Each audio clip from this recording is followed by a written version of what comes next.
A natureza, irmãos, do pecado, ela exige uma solução que vai além das coisas externas dessa própria vida. O nosso Deus, na sua sabedoria, sempre usou as coisas externas para apontar para verdades mais gloriosas que diz respeito à nossa própria salvação. É impossível que sangue de touro, de boi, sangue de novilho, de cordeiro, possa purificar pecados. É impossível que ele possa purificar a nossa consciência. Mas Deus, ele descreve o perdão dos pecados no Antigo Testamento por meio de todas essas figuras que nós conhecemos. Mas o grande ponto aqui, irmãos, é que a obra da redenção, ela é manifestada como algo ainda superior a tudo aquilo que vimos no período do Antigo Testamento. Então, por exemplo, quando você pega o texto de João no capítulo 3, Evangelho de João no capítulo 3, quando Jesus Cristo ali se depara com Nicodemos, que vem a ele no cair da tarde, dizendo a Cristo que ele era um bom mestre e que ninguém faria ou fazia as coisas que ele fazia se não viesse da parte de Deus. E Jesus então olha para ele e diz, aquele que não nascer de novo não pode ver o reino dos céus ou não entrar no reino dos céus. E ali ele ouve de Cristo uma declaração que ele talvez não conhecesse na sua natureza, de que ele estava morto, de que ele precisava de vida. E ele entendendo apenas o que Cristo aparentemente tinha feito, ele imaginava que aquilo era suficiente para ele se aproximar de Cristo. E Jesus diz, olha, você está morto.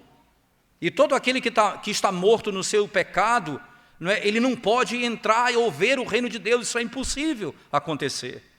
E aí então começa, dentro do diálogo, o Senhor falar do Espírito que sopra onde quer. E ele faz a obra como ele quer, aplicando a obra do Evangelho no coração dos eleitos. Só que, no decorrer da história, Jesus vai e traz uma história do Antigo Testamento, lá em Números, quando, mais uma vez, Israel foi murmurar com Moisés por causa da falta de alimento e de água.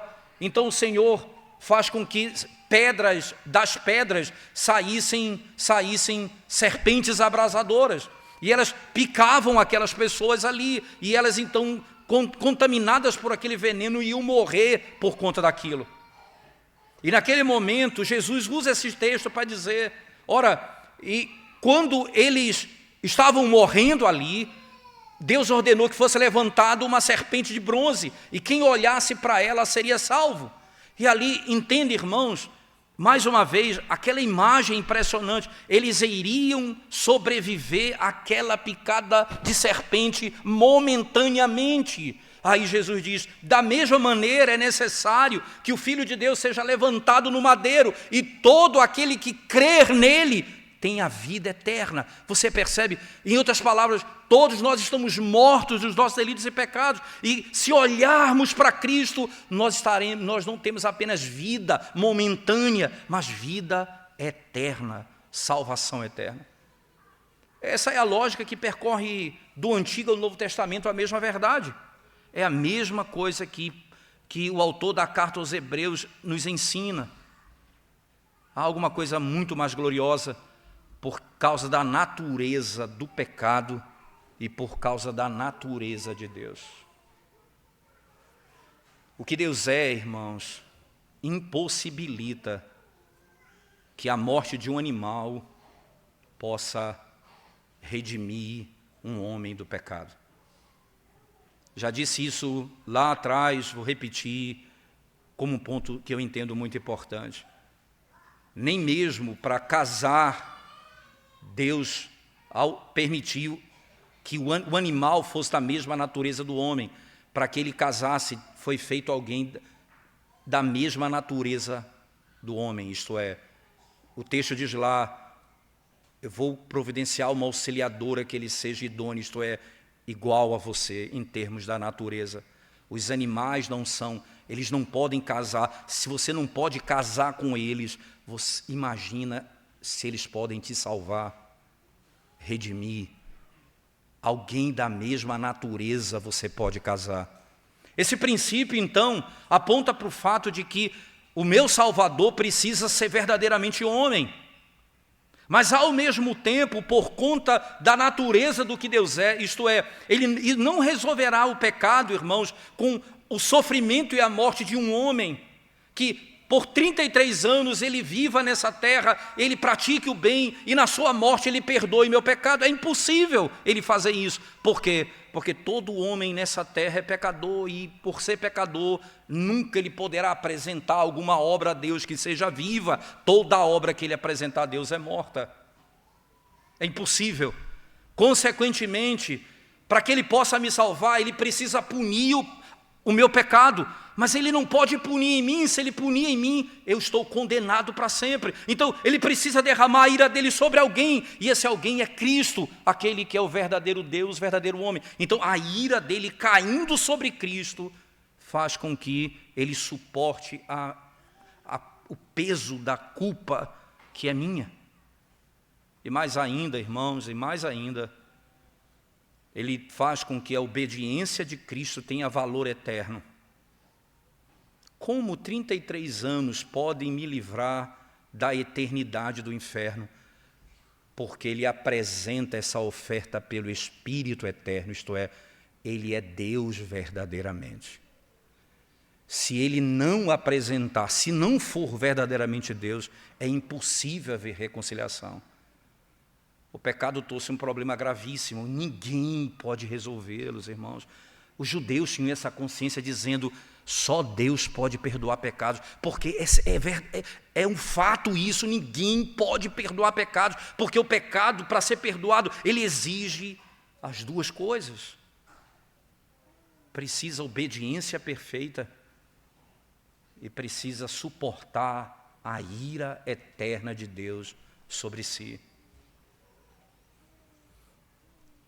Jamais um animal poderia fazê-lo. Nós vamos no final cantar o Salmo 51, glorioso Salmo 51 de Davi, em que ele diz assim, Senhor, se o Senhor quisesse sacrifícios, eu daria todos. Mas um homem de coração contrito, o Senhor não rejeita. Davi sabia que ele sendo rei e tendo todo os animais sobre seu domínio, ele poderia oferecer tudo a Deus e o seu pecado não seria perdoado. O salmo anterior, o salmo de número 50, ele diz, o Senhor diz, ora, acaso se eu tivesse fome, eu pediria a vocês comida? Olha, os animais são meus, os pássaros são meus, tudo me pertence. O que vocês querem? O que eu posso entregar a vocês? O que vocês podem dar a mim? Nada. Tudo é meu, tudo me pertence. E dessa forma, então, o autor da carta aos Hebreus, ele adentra nesses 4 versos para descrever exatamente essa realidade, irmãos. E como é que ele faz? Preste atenção no texto comigo. No verso 11, ele vai dizer assim, preste atenção no verso 11. Quando, porém, veio Cristo como sumo sacerdote dos bens já realizados, mediante o maior e mais perfeito tabernáculo, não feito por mãos, quer dizer, não desta criação. A imagem desses versos, a imagem é clara, irmãos. A descrição aqui é do dia da expiação. O dia da expiação que é descrito em Levítico 16, acontece um único dia, que era um único dia em que o sumo sacerdote adentrava o santíssimo lugar e oferecia o sacrifício pelos seus pecados e pelo pecado do povo. Há literalmente aqui, irmãos, uma conexão lógica com aquilo que já foi dito e visto no verso 7, acerca do ministério levítico. Dê uma olhada comigo no verso 7 do capítulo 9, ele diz assim, mas no segundo, o sumo sacerdote, ele sozinho, uma vez por ano, não sem sangue, que oferece por si e pelos pecados de ignorância do povo. Aqui é a conexão. Olha, o sumo sacerdote adentrava uma vez por ano para oferecer sacrifício por ele e pelo povo. Aqui nós temos a sombra, irmãos, certo? Aqui em Levítico nós temos a sombra, como descrito aqui no sistema levítico. Agora em Cristo nós temos a realidade. A realidade. Quando Cristo apareceu, veja que imagem interessante. Quando, porém, veio Cristo, quando Cristo apareceu, toda a situação foi alterada. Isso aqui aquilo que está sendo complementado no final do verso 10, que diz, até o tempo oportuno da reforma. Aqui ele vai falar qual a reforma, quando tudo vai ser transformado. Quando Cristo aparece, todo aquele sistema cessa. Tudo foi alterado. O sumo sacerdote levítico, irmãos, era incompetente para prover as boas coisas que Deus havia prometido. Deus prometeu que escreveria a lei no meu coração. Deus prometeu que perdoaria os meus pecados. Deus prometeu que purificaria a minha consciência. E aquele sistema era incapaz de fazê-lo. Era incapaz de fazê-lo. Mas com a aparição de Cristo, o grande sumo sacerdote, segundo a ordem de Melquisedeque, as coisas aqui descritas, irmãos, as boas coisas, chegaram. Veja o texto. Quando, porém, veio Cristo como sumo sacerdote dos bens já realizados. Ele é o sumo sacerdote dos bens já realizados. O sumo sacerdote, ele é aquele que vai ser o que as promessas de Deus vão alcançar o nosso próprio coração. Lembre-se que em Gálatas, no capítulo 3, o apóstolo Paulo vai dizer verdades bem parecidas com essa, quando ele diz assim, que Jesus Cristo levou sobre si a maldição da lei que era nossa, porque está escrito, maldito todo aquele que for pendurado no madeiro, e então ele continua afirmando, porque somente em Cristo as promessas que foram feitas a Abraão chegam aos gentios. Em outras palavras, aquilo que Deus prometeu nunca chegaria à igreja se não fosse por meio do próprio Senhor Jesus Cristo, como o texto aqui descreve. As boas coisas que já são nossas em Cristo, irmãos, como o texto diz, dos bens já realizados. Essas coisas que já são nossas em Cristo, elas são nossas em dois estágios. Podemos dizer que é sempre importante nós frisarmos isso, irmãos. É aquilo que nós já temos e aquilo que ainda não temos. É o já e o ainda não. Nós já estamos unidos a Ele e, consequentemente, nós já somos herdeiros de todas as coisas. Mas somente quando adentrarmos o paraíso, nós vamos usufruir de tudo aquilo na plenitude que Ele mesmo conquistou para nós. As boas coisas, irmãos, que nós já temos e as que virão, as boas coisas, elas estão manifestadas a nós em dois estágios, e nós podemos experimentá-las. Nós provamos disso agora em Cristo e aguardamos a plenitude de todas essas coisas. Elas estão intimamente ligadas. O que é interessante notar no verso 11, eu queria que você prestasse bastante atenção comigo, irmãos. É interessante que a nossa tradução da ARA, ela é muito boa nesse verso 11. Há muita discussão nesse texto, mas a ARA, atualizada, a nossa tradução, é muito boa nesse texto. Perceba os detalhes que ele coloca. 3 coisas bem interessantes que são ditas aqui que devem chamar a nossa atenção. Primeiro, quando, porém, veio Cristo como sumo sacerdote dos bens já realizados mediante o maior e mais perfeito tabernáculo. O maior e mais perfeito tabernáculo, irmãos. E aí ele diz, não feito por mãos, quer dizer, não desta criação. E tudo isso foi realizado, veja o verso 12, não por meio de sangue de bodes e de bezerros, mas pelo seu próprio sangue. Entrou no Santo dos Santos, uma vez por todas, tendo obtido eterna redenção. A palavra aqui, o termo que é traduzido, mas pelo seu próprio sangue, entrou no Santo dos Santos. É engraçado que boa parte, irmãos, boa parte das versões, elas vão traduzir santo lugar, porque em grego ela tá escrito assim, de fato. mas a nossa versão, ela dá o sentido, porque aqui em Hebreus, em 3 lugares, basicamente, a expressão santo lugar, ela significa o santíssimo lugar. E é porque ele está descrevendo todo o tabernáculo, não apenas uma parte, mas todo o tabernáculo. E aqui nesse contexto a nossa versão coloca santíssimo lugar ou santo dos santos. É exatamente onde ele entrou. Onde Cristo entrou? No santo dos santos. Segundo, percebe, irmãos, que ele não entrou com o seu sangue, mas ele entrou por meio do seu sangue, em virtude do seu sangue. E veja que o verso vai dizer no verso 12, não por meio de sangue de bodes e de bezerros, mas pelo seu próprio sangue entrou. Entende? O texto não diz assim, ele tomou o seu sangue para dentro do santíssimo lugar. Ele diz, por meio do sangue, ele adentra o santíssimo lugar. Outra coisa interessante, irmãos, veja o que ele assegura no final, uma vez por todas, tendo obtido eterna redenção. Tendo conquistado para nós eterna redenção. O termo aqui não é apenas redenção, mas eterna redenção. Não é apenas vida, é vida eterna, entende? Por causa da natureza do sumo sacerdote. Era necessário que para que eu tivesse não apenas redenção, mas eterna redenção, era necessário que o nosso sacerdote fosse como ele é aqui descrito no texto, Jesus Cristo.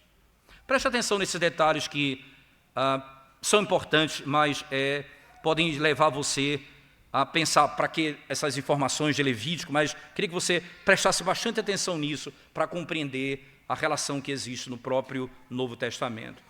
O sumo sacerdote, irmãos, o sumo sacerdote do Antigo Testamento, somente ele, dentre todos os sacerdotes, era permitido apresentar-se diante do Senhor, no Santo dos Santos, no lugar do povo. Somente o sumo sacerdote podia fazer isso. Da mesma maneira, de modo glorioso e muito mais glorioso, segundo a ordem de Melquisedeque, Jesus, o nosso sumo sacerdote, ele também se apresentou em nosso lugar no santuário glorioso celestial, na presença de Deus. Ele também adentra a presença de Deus. O sumo sacerdote levítico, ele tinha permissão de entrar no Santo dos Santos uma vez ao ano. Por que era assim, irmãos? Uma vez ao ano, né? Por que lá naquele lugar apenas uma vez ao ano? Para trazer a imagem da singularidade, não apenas disso, mas do aspecto único. Não era todo ano, não era todo mês, não era todo mês, não era toda semana, era uma vez por ano. Para que trouxesse a imagem daquilo que seria mais glorioso. Cristo entraria uma vez por todas, só uma única vez. Então, o sumo sacerdote do Antigo Testamento, ele fazia isso uma vez por ano, para expressar a necessidade de que Cristo adentrasse uma vez por todas o santíssimo lugar. Era a perfeição estabelecida aqui, irmãos. O sumo sacerdócio levítico, irmãos, também, ele passava no Santo dos Santos somente depois e com base no derramamento do sangue de uma vítima que era sacrificada lá fora, no altar, de modo glorioso e muito mais glorioso do que aquele. Jesus, o nosso sumo sacerdote, ele nos assegurou a redenção eterna pelo sacrifício de si mesmo, quando ele morre lá fora, irmãos, quando ele morre na cruz do Calvário, e por meio do seu sangue, ele passa para os céus. E que forma impressionante. E agora ele aparece na presença de Deus em nosso lugar. Veja o verso 24 do capítulo 9, o que diz, irmãos, que nós vamos trabalhar isso lá na frente. Porque Cristo não entrou em santuário feito por mãos, figura do verdadeiro, porém no mesmo céu, para comparecer agora por nós diante de Deus. Para comparecer por nós diante de Deus. Ele nos assegura perfeita redenção, eterna redenção. Esse termo eu vou segurar um pouco, porque agora que vai nos versos 13 e 14 vão ser trabalhados melhor a natureza de Cristo, e aí nós vamos poder entender por que a eterna redenção. Perceba, irmãos, os versos 13 e 14 do capítulo 9 diz assim: portanto, se o sangue de bodes e de touros e a cinza de uma novilha, aspergidos sobre os contaminados, os santificam quanto à purificação da carne, muito mais o sangue de Cristo, que pelo Espírito eterno, a si mesmo, se ofereceu sem mácula a Deus, purificará a nossa consciência de obras mortas para servirmos ao Deus vivo. A infinita superioridade do sumo sacerdote Jesus Cristo e do seu sacrifício, irmãos, vai ser melhor desenvolvido agora. Agora nós vamos entender melhor o porquê dessa grande distinção. O que o autor passa explicitamente a dizer é que, em contraste com a cerimônia e o sistema cerimonial do Antigo Testamento, que por si só era superficial e externo, embora a fé na realidade daquilo que para onde aquela verdade apontava trazia salvação verdadeira, como vimos no domingo passado, a obra do Filho encarnado de Deus penetrou, irmãos, o coração da matéria. Ele adentrou o coração da questão. Ele foi para o âmago da questão. A obra de Cristo, ela era interna, não meramente externa. Ela era radical, não superficial. Ela purifica a consciência, não apenas a carne. E por isso, o remédio para aquilo que estava na alma do homem está sendo revelado a toda a humanidade. Somente Jesus Cristo pode purificar a nossa consciência do pecado. É interessante que eu sempre faço questão de frisar isso.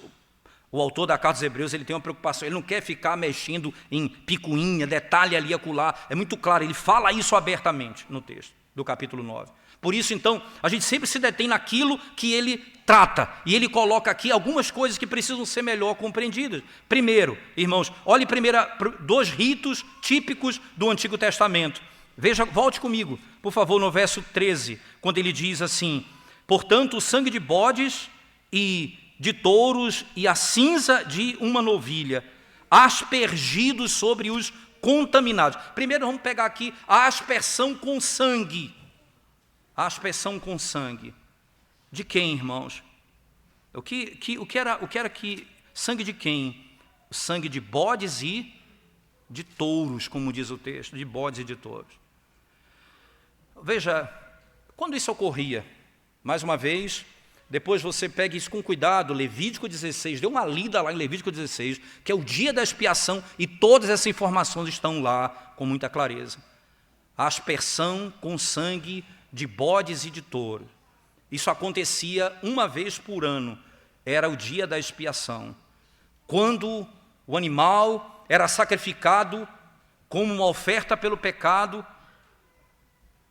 pelo ou para o sumo sacerdote. E, irmãos, um bode, veja, um bode como uma oferta de pecado pelo povo.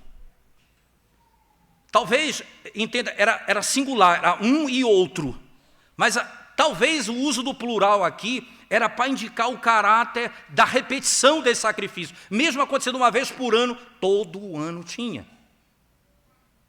E para contrapor a Cristo, que ele se ofereceu por nós uma única vez, definitivamente.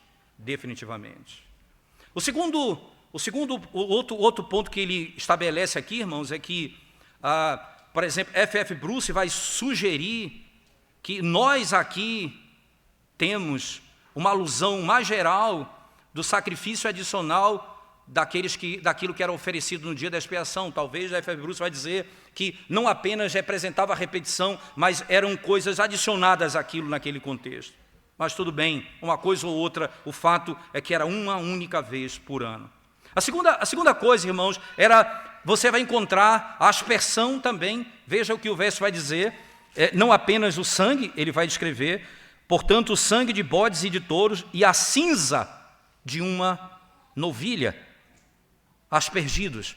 Veja, não apenas o sangue, mas agora a cinza. Era prescrito para a purificação cerimonial de qualquer pessoa que tivesse contato com um corpo morto. Todo indivíduo que tivesse contato com um corpo morto, ele deveria passar por esse processo de purificação. Você vai encontrar isso em Números, capítulo 19.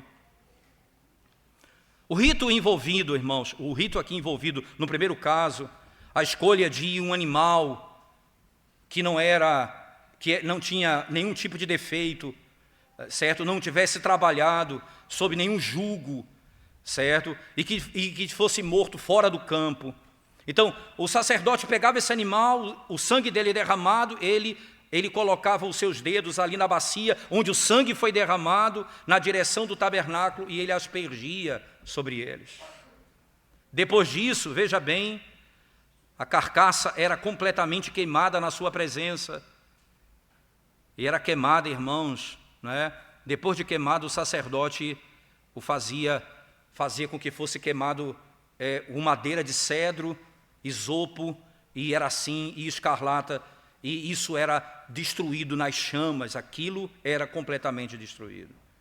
As cinzas aqui, desse sacrifício, eram ajuntadas e guardadas no campo, que eram usadas na preparação para a água da impureza, isto é, a água que era usada para ser derramada nas pessoas que se contaminavam com corpos mortos. Então, era preparado um sistema, essa cinza era guardada em um lugar, e depois, quando alguém se contaminava com um corpo morto, isso era jogado sobre ele, aspergido sobre ele, para a sua própria purificação. Era assim que isso acontecia. Veja quanto detalhe, irmãos, quanto detalhe para descrever a gravidade do pecado. Ao invés de nós olharmos para essas coisas de Levítico e pensarmos assim, meu Deus, por que tanta coisa que não tem nenhum sentido para nós? Preste atenção em um outro ângulo. Veja a gravidade do pecado.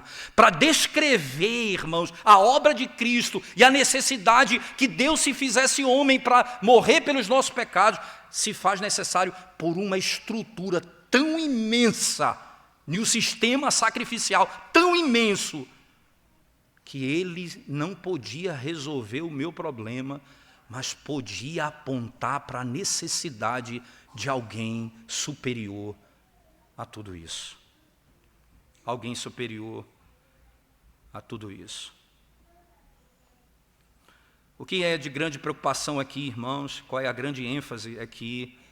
Tanto o ritual de aspersão do sangue quanto da cinza, não importa, o sangue para perdoar, ou da cinza por causa da impureza, por causa da morte. Isso aqui, você vai ver que é um contraste inequívoco com a obra de Cristo. Veja o que o autor da carta aos Hebreus diz. Portanto, o sangue de bodes e de touros e a cinza de uma novilha, aspergidos sobre os contaminados, os santificam quanto à purificação da carne, isto é, externa, mas não pode limpar a minha consciência, não pode purificar o meu coração, muito mais o sangue de Cristo, que pelo Espírito Eterno a si mesmo se ofereceu sem mácula a Deus, purificará a nossa consciência de obras mortas para servirmos ao Deus vivo, para servirmos ao Deus vivo. Aqui eu tenho, irmãos, o sangue de Cristo sendo derramado, que tem poder para purificar a minha consciência. Tem poder, literalmente, para purificar a minha consciência. Se a sombra purifica a carne, muito mais aquele que purifica a alma. Ainda um pouco da sua paciência, irmãos. Preste atenção na diferença entre o animal sacrificado no sistema levítico e o Cristo que foi morto pelos nossos pecados. Os animais não são criaturas morais, de condição não contaminada, que podem ser oferecidas pelos nossos pecados. Animais não têm nenhum valor ou um sentido moral em que eles voluntariamente se entregam pelo sacrifício para a purificação do nosso pecado. Diferentemente de Cristo, o Filho encarnado, o nosso irmão mais velho, participante da nossa natureza, carne e sangue, Hebreus 2,14 diz isso, e portanto, ele era verdadeiro homem, plenamente homem, qualificado para se colocar em nosso lugar, como nosso substituto, aquele que é sem mácula, isto é, um homem moralmente perfeito, com a consciência que nunca foi contaminada diante de Deus, nunca teve a consciência que o acusou diante de Deus. O apóstolo Paulo diz, ele veio, nascido de mulher, sob a lei, competente para oferecer um sacrifício perfeito e eficaz por nossa causa, para satisfazer, irmãos, a santidade e a justiça de Deus. É tão profundo. Aquele sacrifício de animal entrava no Santo dos Santos de um tabernáculo feito por mãos humanas. O sacrifício de Cristo adentrou o santíssimo lugar, onde o Deus eterno habita. É por isso que ele vai mais profundo, não fica na pele, limpa a minha consciência, limpa o meu coração. Ele adentra lugares mais profundos, ele adentra a minha alma. Se ele adentrou o Santo dos Santos, ele limpa minha consciência de todo pecado. Ele limpa minha consciência de todo o pecado. Meus irmãos, essa declaração que nós temos aqui diante dos nossos olhos aponta para uma verdade que eu posso dizer inequívoca. Preste atenção em o que um comentarista diz acerca dessa verdade. Havia necessidade de fato de que um homem se oferecesse pelos homens, porque esse sacrifício precisava ser racional, foi cometido por pessoas racionais, e aquele que ia morrer por mim precisava ser uma oferta racional. Ele precisava ser o sacrifício, irmãos. Ele precisava ser um homem que nunca cometeu pecado. Ele precisava ser um homem que nunca foi contaminado pelo mal. Se tivesse um único pecado, ele era incapaz de oferecer sacrifício por mim, porque ele já estava contaminado pelo próprio pecado. O caráter espontâneo do sacrifício de Cristo é descrito dessa maneira. O animal, irmãos, era escolhido o animal que não se debatesse no altar. Era um animal caseiro, animal que não podia se debater no altar. Por que não podia se debater no altar? Para que pudesse apontar para a descrição daquele que vai morrer voluntariamente, sem dizer eu não quero ir, eu não vou, e vão empurrando ele para a morte. Ouvi a descrição recente no interior do Pará, onde estava de férias, sobre como no passado como era a morte dos animais.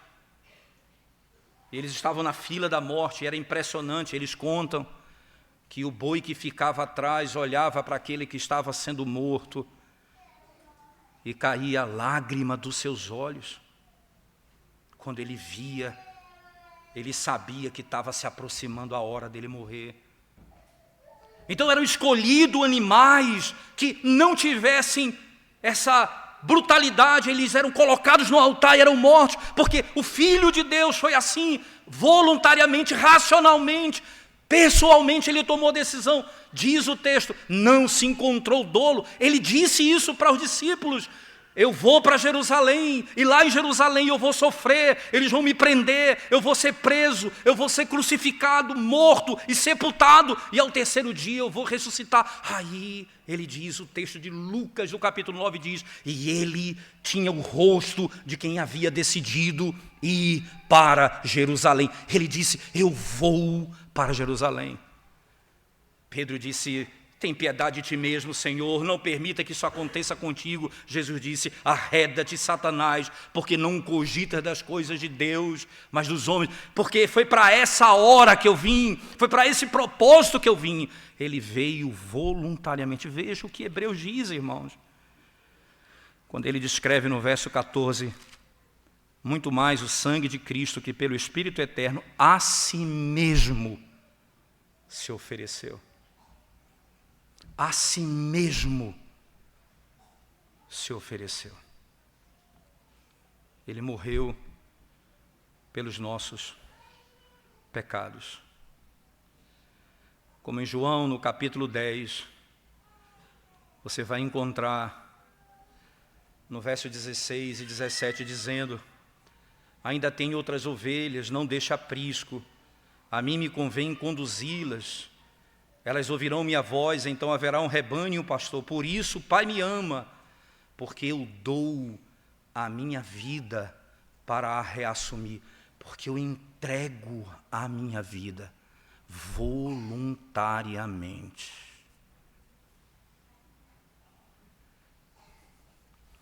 O Evangelho deixa tão claro, irmãos, que Cristo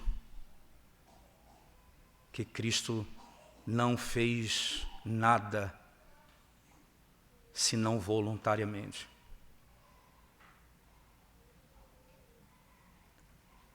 Quando os soldados passam para quebrar as pernas, para que eles morressem mais rápido, Cristo já havia morrido. Não foram eles. Antes de morrer, ele disse, Pai, nas tuas mãos eu entrego meu espírito. Você entende, irmãos? Uma oferta voluntária.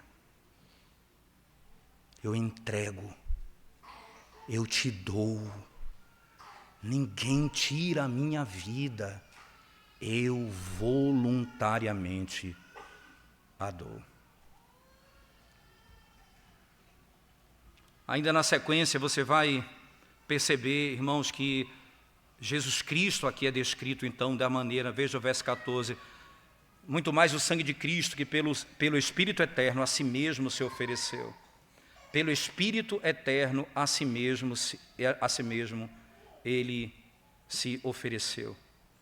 Aqui há vamos chamar assim, há uma corrente, várias correntes de discussão do que significa Espírito eterno. São duas basicamente. A primeira é que acredita que ele ofereceu pelo Espírito de Deus, a terceira pessoa da Trindade. Outros vão dizer que ele na realidade aqui é a sua natureza divina, isto é, pelo Espírito eterno ele se entregou. Só para você ter uma ideia, irmãos, o nosso catecismo maior, ele vai descrever isso na pergunta 37, certo? 37. E na pergunta 39, deixa eu colocar da seguinte maneira, pergunta 39 qual a necessidade de um mediador ser homem? Né? Ele diz assim, sendo Cristo, pergunta 37, sendo Cristo Filho de Deus, como se fez homem? Né? Ele diz, Cristo, o Filho de Deus, fez-se homem, tomando para si um verdadeiro corpo e uma alma racional, sendo concebido pelo poder do Espírito Santo no ventre da Virgem Maria, da sua substância e nascido dela, mas sem pecado. Agora, veja comigo, irmãos, a pergunta 39 do catecismo. Diz assim: qual a necessidade do mediador ser homem? Era necessário que o mediador fosse homem para poder levantar a nossa natureza e obedecer à lei, sofrer, interceder por nós em nossa natureza e simpatizar com as nossas enfermidades, para que recebêssemos a adoção de filhos e tivéssemos conforto e acesso com confiança ao trono da graça. Ao trono da graça. Mas tem a pergunta que deve ainda ser estabelecida, irmãos. Ora, e por que ele precisava ser Deus? A pergunta 38, qual a necessidade do mediador ser Deus? E aí vem a grande questão. Porque ele é Deus, era necessário que o mediador fosse Deus para poder sustentar a natureza humana e guardá-la de cair debaixo da ira infinita de Deus e do poder da morte, para dar valor e eficácia aos seus sofrimentos. Veja, ele sofreu e porque ele ofereceu pelo Espírito Eterno, há um valor e eficácia ao seu sofrimento, e obediência e intercessão. Então, há um valor que é dado a esse caráter. Porque ele é Deus, a oferta dele tem um valor eterno, tem um poder eterno. Ele pode interceder por mim, ele sofre por o sofrimento dele, a obediência dele e a intercessão dele tem eficácia e valor eterno. Porque ele é Deus. Porque ele é Deus. Aqui nós temos então, na linguagem do nosso catecismo, irmãos, a impressão, e aqui é muito importante dizer isso, né? Que quando ele se entrega por nós, ele o faz pelo Espírito Eterno. Então ali, o sacrifício perfeito de Cristo tem valor eterno e nos sustenta eternamente. Porque ele é Deus verdadeiro e homem verdadeiro. Aqui nós temos a razão do porquê era necessário todo aquele sistema para apontar apenas para Cristo. E o que ele faz? Ele vai purificar a nossa consciência de quê? De obras mortas. Ele vai purificar a nossa consciência de obras mortas. Como é que isso acontece, irmãos? Como é que isso pode e como é que isso deve acontecer na vida e na alma de um crente, não é? Como é que ele vai nos purificar de obras mortas? Qual é a lógica desse texto aqui? Ora, entenda que, primeiro, tudo aquilo que se faz fora de Cristo, sem crer nele, sem estar unido a ele, são descritos como obras mortas nas Escrituras. Então, ele precisava morrer por mim, receber a condenação que era minha, condenação eterna que caiu sobre ele, para que nós pudéssemos ser livres. Mas para quê? Para que pudéssemos ser libertos das obras mortas e pudéssemos servir a Deus, isto é, fazer aquilo que agrada ao Senhor. Alguns pontos eu queria colocar para vocês. Primeiro, um homem deve primeiro ser justo antes de poder praticar a justiça. 1 João 3,7 diz: aquele que pratica a justiça é justo, como ele é justo.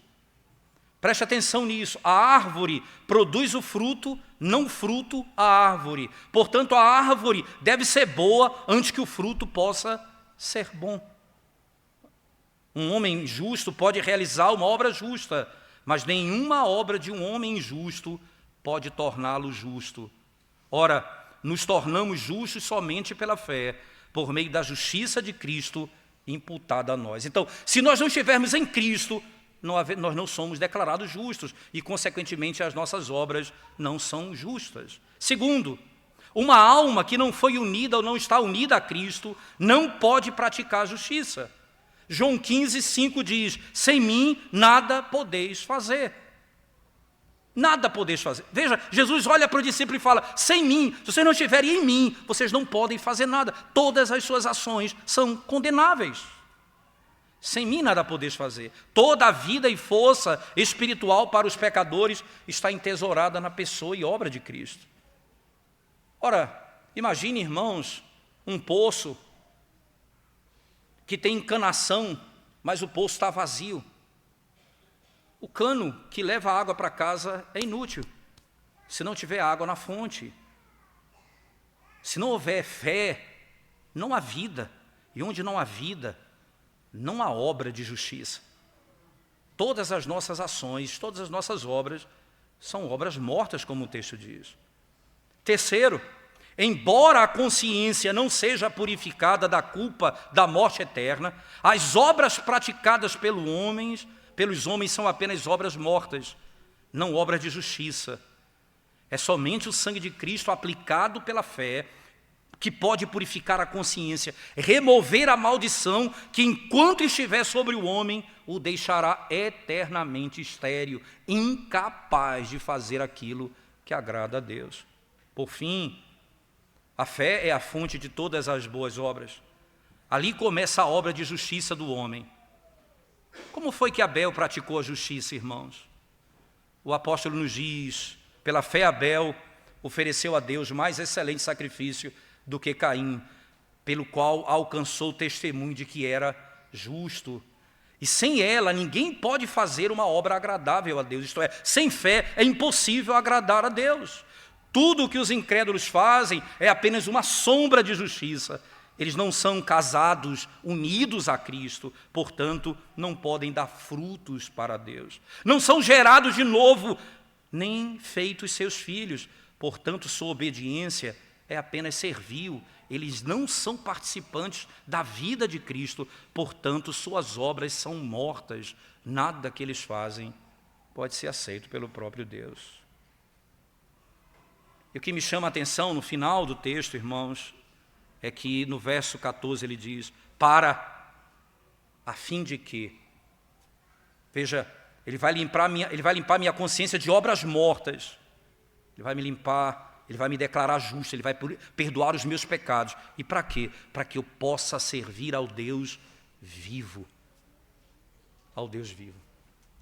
Deus vivo é uma declaração bíblica que aparece muitas vezes nas Escrituras do Antigo e Novo Testamento e que normalmente faz referência ao contraste com os ídolos. Os ídolos são mortos, feitos de madeira pelas mãos dos homens, enquanto Deus é o único Deus vivo e verdadeiro. Ele é o Criador de todas as coisas. Os deuses são criação dos homens. Eles são criação dos homens.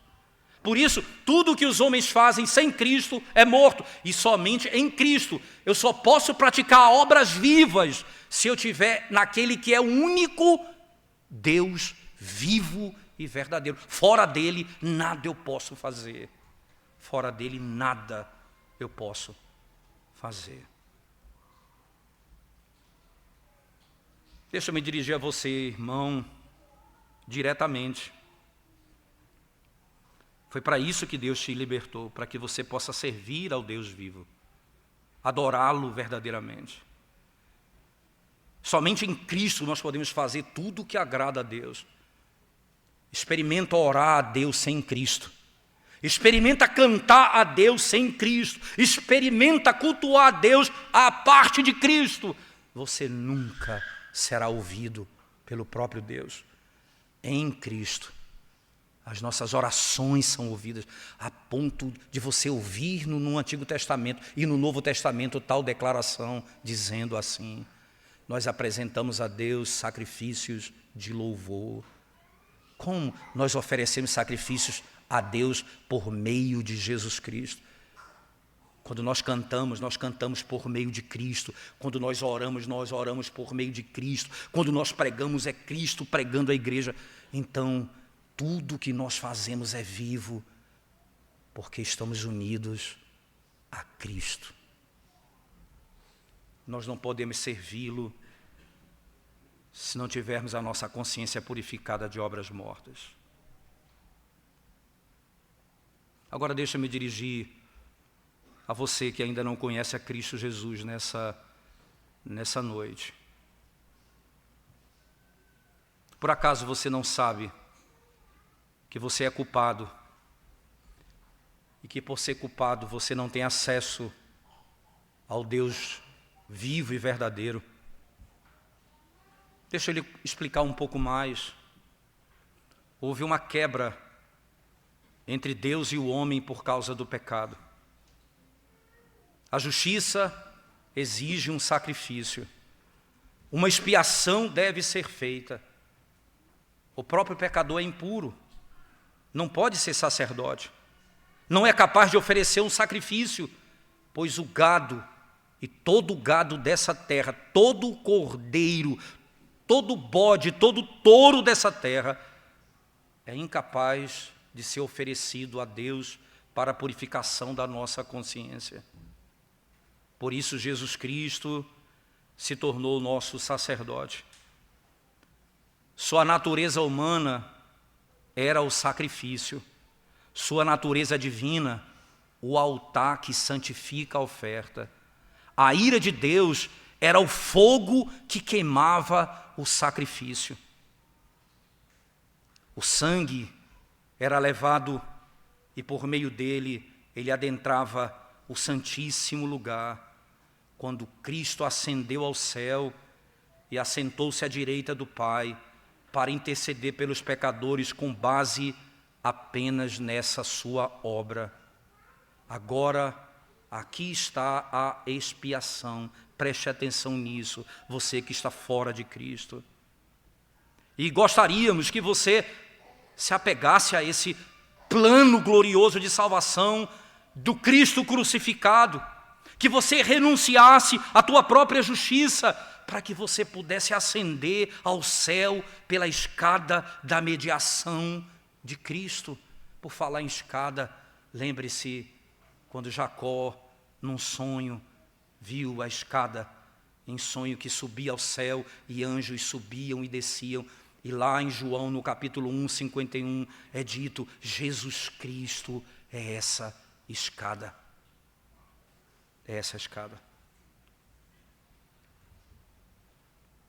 No paraíso terrestre, Deus estabeleceu uma escada pela qual toda a humanidade poderia ascender ao paraíso. Essa aliança foi feita com Adão. Essa escada era capaz de suportar o peso de todo mundo de uma só vez. Mas tão artificial que apenas o menor pino, se o menor pino dessa escada fosse tirado, tudo se quebraria e nada ficaria de pé. Toda a humanidade subiu nela. Adão, os seus filhos, ele colocou nos seus ombros. Mas ele falhou. Em um instante, a escada quebrou. Ele e todos os seus caíram em um abismo de miséria, um poço horrível, de onde podiam ver o céu ao longe, mas não havia nenhum caminho para chegar a ele. O rico, na parábola do Lázaro e rico, olhava de longe, mas não tinha acesso a ele. Não poderia. Essa ruptura terrível alegrou os demônios, espantou os anjos de Thomas Boston. Eles viram que não podiam consertar essa escada, não podiam nem mesmo fazer outra escada. Eles poderiam até tentar e não eram capazes. O Filho de Deus viu que não havia ninguém entre todas as criaturas para ajudar e, portanto, seu próprio braço trouxe a salvação. Outra escada foi feita. Em Hebreus 10, verso 19, diz: tende, pois, irmãos, intrepidez para entrar no Santo dos Santos, pelo sangue de Jesus, pelo novo e vivo caminho. Foi edificado um novo caminho para que você tivesse acesso a esse lugar.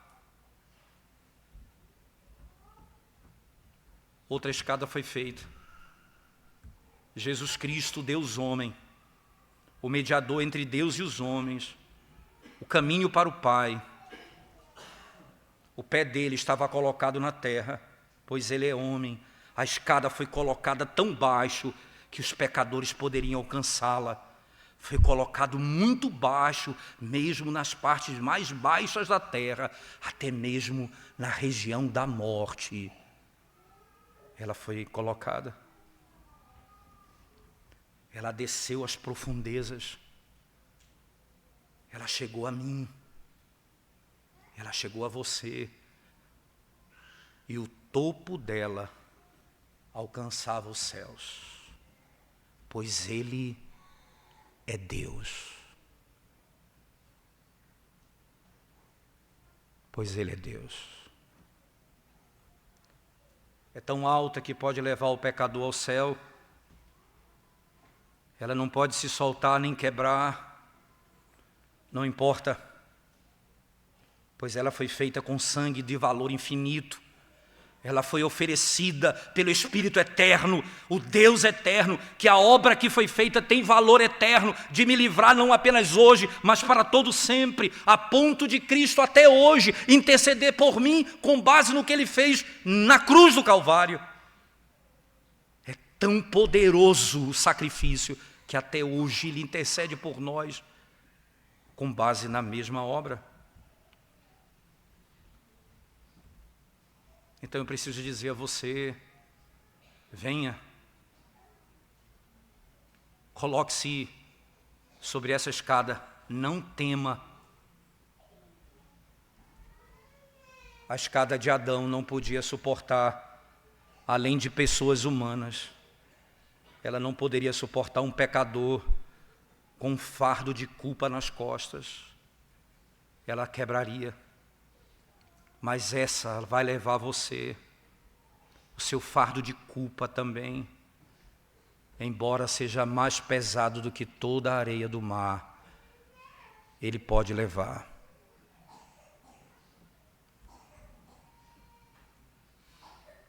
Ora, irmãos, tem poucas pessoas nessa escada que liga ao céu. Se pudéssemos, como Paulo, dizendo aos judeus, eu me tornaria anátema por vocês, nós obrigaríamos os nossos parentes, nós obrigaríamos os nossos familiares, nós obrigaríamos os nossos filhos, nós obrigaríamos os nossos amigos, nós falaríamos com os nossos pais, nós empurraríamos para que eles pudessem ascender essa escada, faríamos de tudo, mas nada podemos fazer.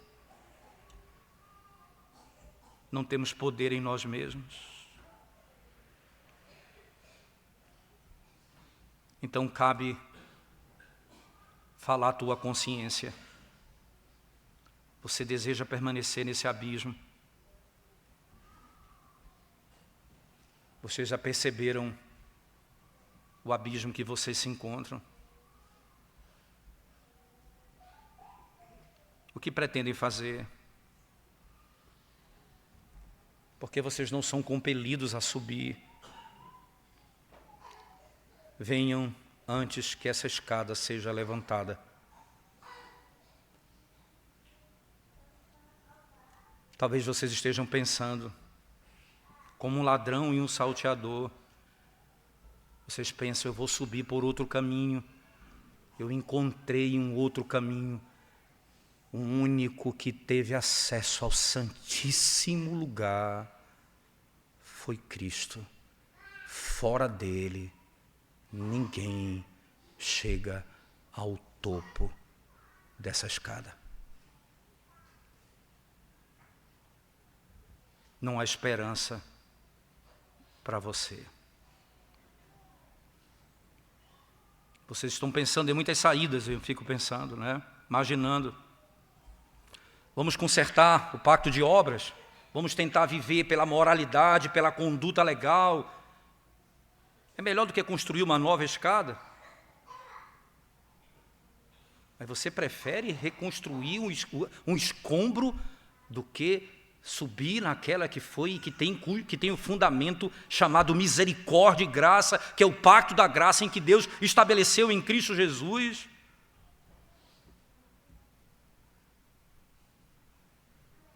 Não importa, irmãos. Não importa para onde o caminho que vocês desejam caminhar, onde vocês estão planejando ir, se vocês não subirem em Cristo, se vocês não estiverem em Cristo, vocês não terão sua consciência purificada, o seu pecado perdoado, e vocês não adentrarão a presença de Deus.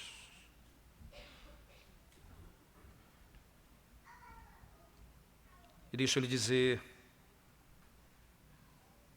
vocês querem um testemunho o testemunho daquele que é o teu sumo sacerdote, Jesus Cristo. Ele confiou a sua alma ao Pai, porque você não confiaria também. Ele não apenas adentrou os céus, ele é o meu exemplo, o maior testemunho. Ele entregou a sua alma ao Pai. No terceiro dia, ele ressurgiu dentre os mortos. Deus não o deixou envergonhado.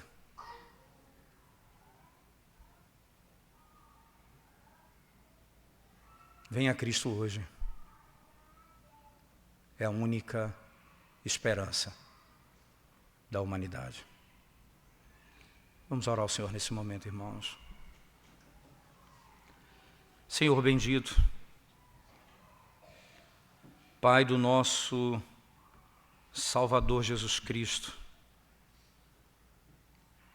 o sumo sacerdote, o Deus eterno, a Ele seja o louvor e a glória, porque nos salvou, porque teve misericórdia da nossa vida.